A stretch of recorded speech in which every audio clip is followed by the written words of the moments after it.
But there were some games we know are in development and some really big hitters that just didn't turn up at all for E3.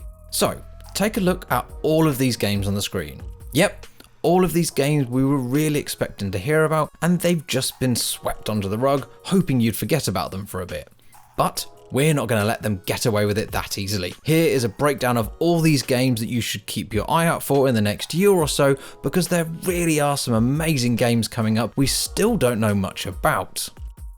The truth is that we won't be playing The Elder Scrolls 6 for a while yet. It's due to release after Starfield. With that in mind, I wouldn't be surprised if we didn't even see The Elder Scrolls 6 at next year's E3. I know that's hard to hear, but that just is the reality of Bethesda's development timeline. Head of Xbox Phil Spencer mentioned the game in passing right at the end of the show, if only to confirm that it's still in development, but we're unlikely to hear anything more about Fable anytime soon. Perhaps once Forza Horizon 5 is released later this year, Playground can throw its full weight into bringing this next generation RPG to our Xbox platforms as soon as humanly possible. Perfect Dark is the first game from brand new Xbox studio The Initiative, and other than the cinematic reveal trailer from last year's Game Awards, all we know is that this reboot is a secret agent thriller set in a near future world. Not a lot to go on, but hopefully we'll see more soon. We also didn't get to see any more of Avowed, the fantasy adventure set in Obsidian's Pillars of Eternity universe. In a follow-up blog post on Xbox Wire, the studio had promised that the team was still hard at work developing Avowed, and that it would have something more to show from the game soon. Make of that what you will. Machine Games' original Indiana Jones game was only announced this year, and it sounds like the project is still only in the early stages of pre-production. Any kind of whisper of the game at E3 2021 was always going to be a bit of a long shot, but then it's a shame not to hear anything from the beloved Wolfenstein studio nonetheless. Now, this is a prequel to the game that released way back in 2003, and it's at huge risk of aging itself out of relevancy with each passing year. Beyond Good and Evil's status as a cult classic can only stretch so far. Beyond Good and Evil 2 is carrying a lot of baggage on its shoulders too, given that it's rumoured to have been in some form of production for 14 years now, and was first teased way back in 2008. Ubisoft released alpha footage from the game 2 years ago, and while it looks promising, we've heard very little since. This is especially concerning given that the game's creative director Michael Ansel exited the company last year, leaving the fate of Beyond Good and Evil 2 somewhat uncertain.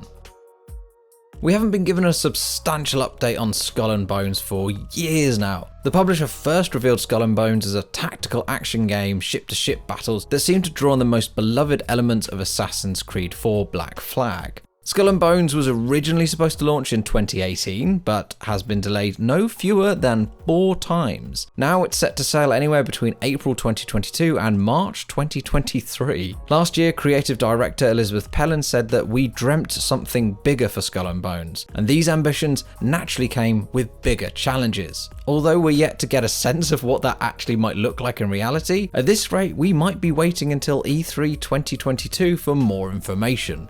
Nintendo have been very upfront about Metroid Prime 4 being some way off release, but it would have been nice to see something other than that title screen which they showed us all the way back in 2017. To rub it in even more, Nintendo released a video saying Metroid 5, which confused me a bunch when instead of a next-gen game it turned out to be a 2D game originally for the DS that is over 16 years in development.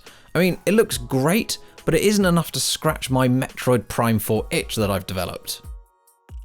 So we're lumping Hogwarts Legacy, Suicide Squad Kill the Justice League and Gotham Knights all together, as they're all Warner Brothers games that we really expected to see. To be fair, we've already been lucky enough to see a bit of these games, and while they all have vague 2022 release dates, we were hoping to see a bit more from all of these titles to get people excited for the next year. With each of these franchises having a film dropping soon, maybe Warner Brothers are waiting until then in order to build up the hype at the same time for each franchise.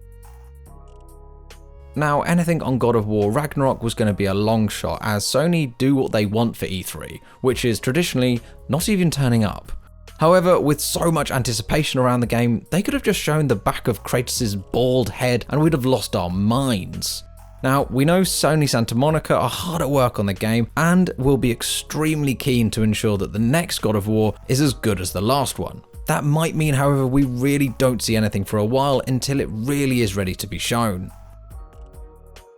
Just after E3, Nintendo revealed that Bayonetta 3 hadn't been cancelled and work on the game was progressing well. Now, this announcement may have been to reassure fans as it has been over 3 years since the game was announced. Again, with just a title really. So again, fingers crossed everything is going well, but it would have been nice to have seen more than just a title splash to tide us over for the last 3 years. So, for a game coming out in October of this year, we have had very little update on Ghostwire Tokyo. Hopefully, the game isn't caught up in some kind of contract hell, as the studio making the game are now owned by Microsoft. However, this game was set to be a PlayStation timed exclusive. Nothing like business to get in the way of a great looking game. Getting to explore a supernatural Tokyo with magic powers and petting cute dogs at the same time really does make me hope they do hit the October 2021 release date.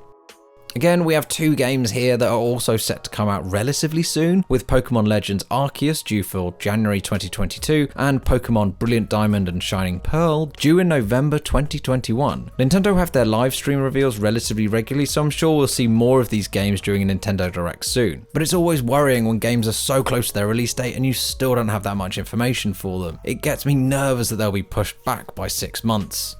So those are all the main games that we feel that were missed at E3 this year. Hopefully that's got you excited for all the games that are going to be coming out in the next year. And if you want to have all the latest info about them, keep checking Games Radar on the website and subscribe to the YouTube channel, because if any information on any of these games drops, I guarantee you that we'll be writing something about it and making a video about it to give you all the latest information.